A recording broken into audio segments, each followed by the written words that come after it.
one is providing arts, fine arts services, and another organization is catering language services. So yesterday we invited all our students to have a sports festival in Coventry. So students took part in the sports festival from Birmingham, even from Solihull, Shirley, rugby branches. So they all came to Coventry yesterday, and more than 175 kids took part in a sports day festival yesterday. So that is just one of the activities that we do. So last 25 years, our organization traveling in fine arts sector and brought up many young talented, and we participated in so many BOPA events and Lions events as well. So once again, we are so fortunate to be part with this such great organization, and thank you very much for your invitation. And we take this moment to wish our King long, long years and a healthy life ahead as well. So thank you very much, Bopa. Thank you. Can I request? Representing our own services. I live in Coventry, so I'm always free and happy to and delighted to attend BOPA events. Thank you very much indeed for BOPA for inviting members of the armed forces representing our service to this very meaningful event. Celebrating the King's birthday, celebrating the magnificent work that the BOPA have been doing for this peace garden.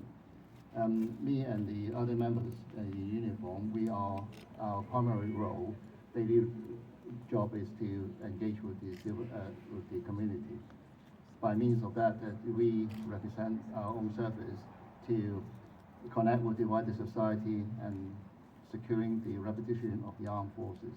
Because we know that some of the general community, they only know what the military do by means of our operation, both in the country and overseas. However, we also request and need your support to the armed forces so that we can operate in our own effectiveness, and we need your support so that we can actually fit into the community.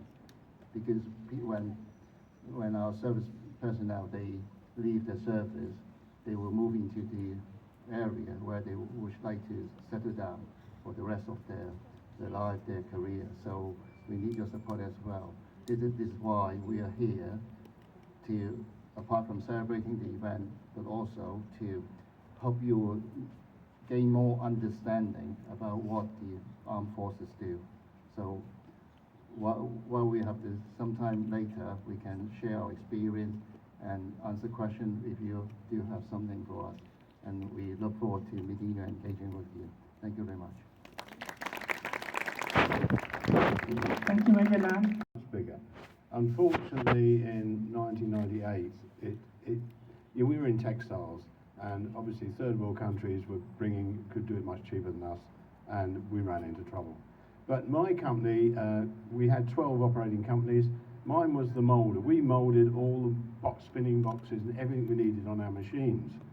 And suddenly the factory was closed and we had nowhere to go. So I just made anything on the machines. I was appointed at about 32 to run the factory.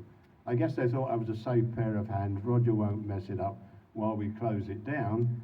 But we decided, our workforce, and David was part of that, we decided we were not going to close down, and we made anything on our presses, from jugs for the kitchen to toilet seats, 48 an hour. We worked really hard, street light canopies, fan heaters, all sorts of things. But the Army are here today, and in 1981, the Army started equipping themselves with a new composite helmet, the first in Europe to do it. We started getting away from the steel helmets, and because we're in textiles, we know how to make these helmets, 22 layers, and we made incredible helmets. Nobody else could make it. We went from helmets to body armor, and then into armored vehicles. For Afghanistan, we supplied 650 26-ton mine protected vehicles to the British Army, and nobody lost their legs. And that team did it.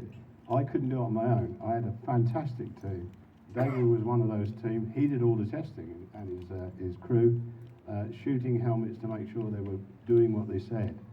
And I'm very proud to hear that the factory, and I know the Ukrainians know this, we made the best plate in the world, developed a plate for our men in Afghanistan which stopped very high velocity bullets. I can't say which one, and I'm very proud to say they are being supplied to the brave Ukrainian troops that are fighting this terrible.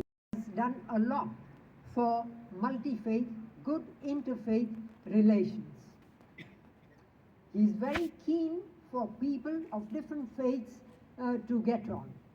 And the tiny Zoroastrian community actually prays for his good health. And on this auspicious occasion, we hope that our mantra of good thoughts, good words, and good deeds travels across the oceans and ushers in an improved world order where peace reigns supreme. Thank you very much. Is from all different communities and backgrounds and everything, but the ladies that I work with are so inspiring. They come from all over the country, and today I've got these lovely ladies with me, and I'd just like to just stand up, ladies, as I introduce you. Miller obviously has travelled all the way from Newquay. Miller is a lifeguard in Newquay, and she's using the platform of Miss England to promote her Beauty with a Purpose project, which is Go Far with CPR, which I'm sure you know about that from Miller's earlier speech. Thank you, Miller. Eloise has come all the way from Shropshire. She represented Shropshire. She's an entertainer and a singer, a fabulous singer. She was in the top 5 of Miss England's talent round.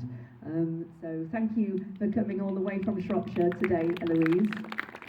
Lisa is a poet. She's going to read a poet at Masala Jacks, and she was in the Miss England final, as all our ladies were, and Lisa has come all the way from London today to support this event, so thank you, Lisa. Thank you. Mary, as you heard before, read a beautiful poem that she wrote herself, and she serves in the fire service. How wonderful that poem was. Thank you for coming all the way from Grimsby. That's actually where I was born, so thank you, Mary.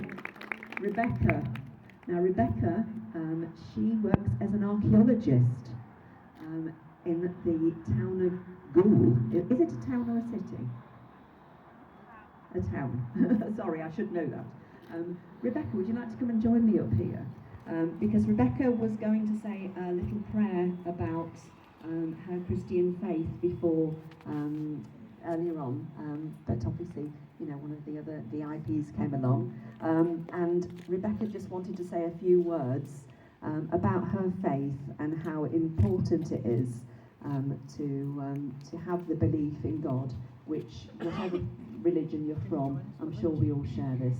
So thank you once again, and I'm going to leave you with Rebecca. Thank you.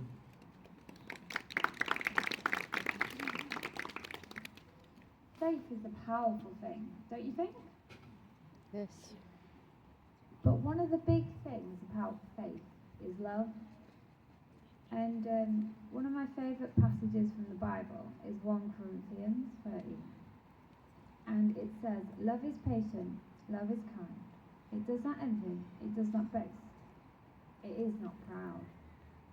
It does not dishonour others. It is not self-seeking. It is not easily angered.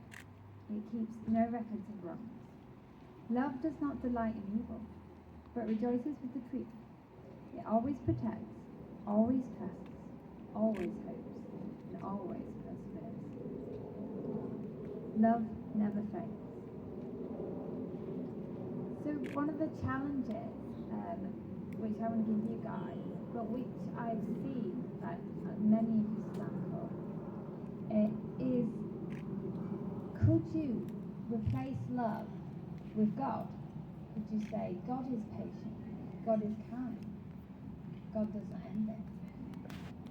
And if we all, believe in a God, and that we should be like God, and that we should do good, and we should honour each other, perhaps we should